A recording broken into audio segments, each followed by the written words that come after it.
ঔজলা অঞ্চলৰ মোৰ শ্ৰদ্ধাৰ ৰাইজ, আজিৰ এই বিশেষ অনুষ্ঠানৰ শ্ৰদ্ধাৰ উদ্বোধক সন্দিৰাম ডেকা ডাঙৰীয়া, এই অঞ্চলৰ যুৱ বন্ধুসকল, আই মাতৃসকল, মই প্ৰথমতে সমূহ ৰাইজলৈ মোৰ তৰফৰ পৰা আন্তৰিক শুভেচ্ছা আৰু শুভকামনা যাচিছোঁ। আজি এইখন অনুষ্ঠানত আপোনালোকে মোক আমন্ত্ৰণ জনোৱাত মই সঁচাকৈ বৰ আনন্দিত হৈছোঁ। শংকৰ ৰাজানৰ দেশত যে সাম্প্ৰদায়িকতাৰ স্থান নাই, আজিৰ এই অনুষ্ঠানটোৱে তাৰ এটা জ্বলন্ত উদাহৰণ।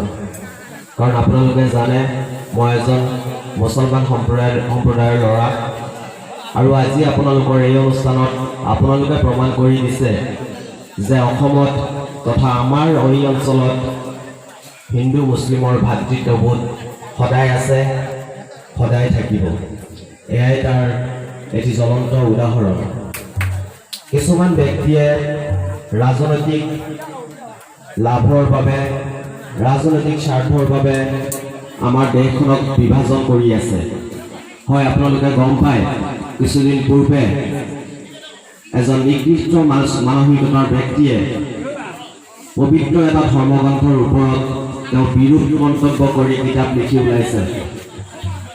আমি এইখন মঞ্চৰ পৰা তেখেতক সকীয়াই দিব বিচাৰিছোঁ যে আপুনি যদি চাব বিচাৰিছে হিন্দু, মুছলমান, জৈন, খ্ৰীষ্টান সমস্ত জাতিৰ ভাতৃত্ববোধ যদি চাব বিচাৰিছে, আপুনি কলাইগাঁৱৰ পৰা পূব অঞ্চলত আহি এবাৰ প্ৰৱেশ কৰি চাওক।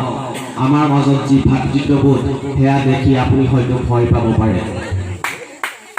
আৰু আমাৰ অঞ্চলত এনেকুৱা এজন ব্যক্তি নাই, এনেকুৱা এজন ৰাজনৈতিক নেতা নাই যে আমাৰ মাজত যি হাতাম পৰকীয়া মিলাপ্ৰীতি, আমাৰ ভাতৃত্ববোধ এয়া বিনষ্ট কৰিব পৰা এনেকুৱা মাইকেলাল অসমত জন্ম পোৱা নাই। আৰু আমাৰ এই জাতি জনগোষ্ঠীৰ যি মিলাপ্ৰীতি চিৰদিন জীয়াই থাকিব, পৃথিৱীখন থকালৈকে আমাৰ এই মিলাপ্ৰীতি থাকিব।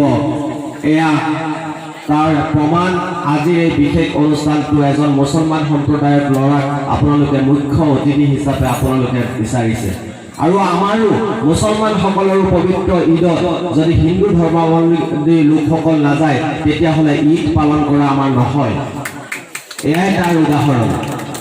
গতিকে সেই ব্যক্তিসকলক মই সকীয়াই দিছোঁ যে অসমত যদি আপোনালোকে এনেধৰণে আমাৰ মাজত সাম্প্ৰদায়িকতা আনিব বিচাৰিছে, আপোনালোকৰ পতন হ'বলৈ বৰ বেছি দিন নাই। বৰ দীঘলীয়া বক্তব্য নিদিওঁ, মই এটি ঘোষণা দিব বিচাৰিছোঁ। আপোনালোকৰ এইখন নামঘৰ বাউণ্ডাৰী ৱালটো ইতিমধ্যে চেংচন হৈছে। অহা 15 দিনৰ ভিতৰত আমি কাম আৰম্ভ কৰিম। আৰু এটা স্কুল আছে এই অঞ্চলত, এই স্কুলৰ ফিল্ড ডেভেলপমেণ্টৰ কাম, মাটি পেলোৱাৰ কামটো খুব কম দিনৰ ভিতৰত আৰম্ভ হ'ব, সেয়াও চেংচন হৈছে। গতিকে মই সদাশয় ৰাইজক মই আজি আপোনালোকক অনুৰোধ জনাইছোঁ, আপোনালোকে আমাৰ কামত সহায় সহযোগিতা আগবঢ়াওক। নিশ্চয় আপোনালোকৰ দিহা পৰামৰ্শ লৈ আগন্তুক 5 বছৰ মোৰ কাৰ্যকালত কাম কৰি যাম বুলি মই আশা কৰিছোঁ। আপোনালোকৰ আশীৰ্বাদ দুৱা মোৰ সদায় মোৰ লগত থাকিব, আৰু আপোনালোকে যি ধৰণে মোক মৰম দিছে, এই মৰমত সদায় মই চিৰকৃতজ্ঞ হৈ ৰম। সদৌ শেষত মোৰ আই মাতৃসকল তথা এই অঞ্চলৰ জ্যেষ্ঠ সমাজৰ সুস্বাস্থ্য দীৰ্ঘায়ু কামনা কৰি মোৰ চমু বক্তব্য সামৰণি মাৰিছোঁ। জয় আই অসম।